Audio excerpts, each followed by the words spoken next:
Sakal Gunarnavasha Vande Guru Sri Charanarabindan.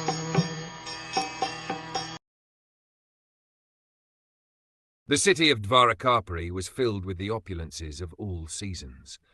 There were hermitages, orchards, flower gardens, parks and reservoirs of water breeding lotus flowers all over. Perfection of human civilization is made possible by utilizing the gifts of nature in their own way. As we find herewith in the description of its opulence, Dvāraka was surrounded by flower gardens and fruit orchards along with reservoirs of water and growing lotuses. There is no mention of mills and factories supported by slaughterhouses, which are the necessary paraphernalia of the modern metropolis.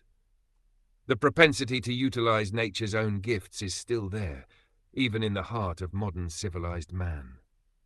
The leaders of modern civilization select their own residential quarters in a place where there are such naturally beautiful gardens and reservoirs of water, but they leave the common men to reside in congested areas without parks and gardens.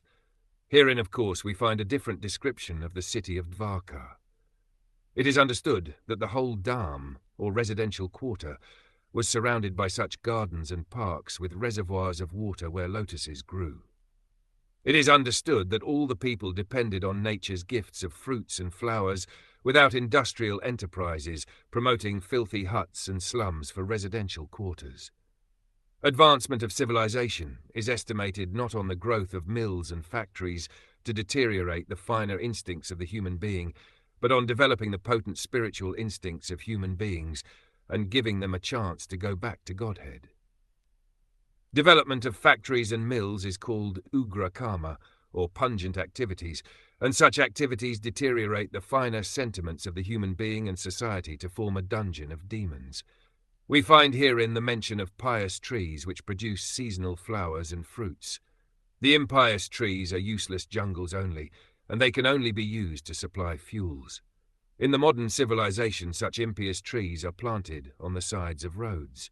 Human energy should be properly utilized in developing the finer senses for spiritual understanding, in which lies the solution of life.